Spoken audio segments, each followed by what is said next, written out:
এখন শীতকাল, তাই শীতকালে ফুলকপি এখন বাজারে সব জায়গায় পাওয়া যায়।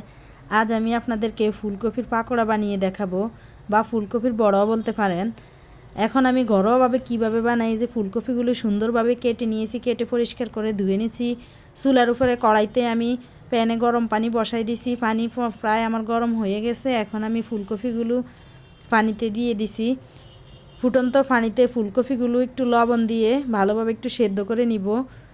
লবণ দিয়ে নেব যাতে ফুলকপিগুলো ভিতরে লবণ ঢুকে সেদ্ধ হওয়ার সাথে সাথে এই যে আমি একটা বোলের মধ্যে 1 কাপ বেসন, 1 কাপ চালের গুঁড়া, সাথে একটু জিরার গুঁড়া, একটা বোলের মধ্যে সাথে পরিমাণ মতো লবণ, যেহেতু কাঁচামরিচ ব্যবহার করব না, কাঁচামরিচটা দিলে আমার দেখা যাবে, তাই আমি একটু গুঁড়ো মরিচের গুঁড়া অ্যাড করে একসাথে সাথে একটা রাঁধুনি মিক্স মশলার প্যাকেট, এই যে আমরা ভেজিটেবলের মধ্যে যে রাঁধুনি মিক্স মশলাটা দেই, ওই রাঁধুনি মিক্স ভেজিটেবল মশলার প্যাকেট এবং বেকিং সোডা একটু দিয়ে ডোটা সুন্দরভাবে হাতে মেখে তৈরি করে নিব।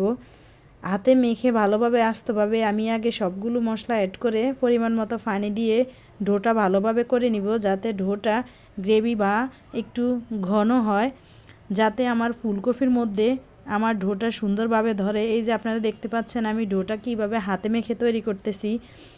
আমার ডোটা পরিমাণ মতো মনে হয় একটু পাতলা হয়ে গেছে, তাই আমি আরেকটু চালের গুঁড়া সাথে অ্যাড করে নিলাম, নিয়ে ভালোভাবে আরেকটু মেখে নিব, যেহেতু বেকিং সোডা মিশাই নিলাম।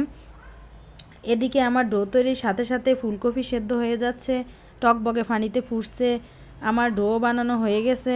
আপনারা দেখে নেন আমি ডোটা কেমন করে নিলাম, যাতে আমার ফুলকপিটা চুবানোর সাথে ডোটা ধরে। প্যানে কড়াইতে একটা চুলোর উপরে আমি তেল বসিয়ে দিলাম। 1 ফোঁটা ডো ফেলে দেখলাম তেলটা ভালো করে ফুটছে কি না। এই যে মনে হয় আমার তেলটা ভালোভাবে ফুটছে, আমার ডোটা তেলের মধ্যে ভালোভাবে গরম হচ্ছে, তাই আমি এবার ডোর মধ্যে ফুলকপিগুলো চুবিয়ে কড়াইতে দিয়ে নিলাম। আমার এখানে কড়াইতে সবগুলো ফুলকপি দিয়ে আমি ভালোভাবে একসাথে ভেজে নিব, তাই ফুলকপিগুলোর মধ্যে আমি ভালোভাবে ডোটা মেখে নিচ্ছি। খুব ভালোভাবে মেখে নিচ্ছি যাতে পুরোটা ফুলকপির ভিতরে ঢুকে। আগেই বলেছি আমি ফুলকপিটা লবণ দিয়ে একটু সেদ্ধ করে নিয়েছি, যাতে খেতে ভালো লাগে। আমি একটু বাদামি কালার করে ভাজবো, তাই দুইটা আমার একটু বাদামি কালার হয়েছে, বাকিগুলো এখনও হয় নাই, তাই আমি এগুলো এক পাশে রেখে ওগুলো আস্ত আগুনে ভাজতেছি, যাতে সুন্দর একটা কালার আসে।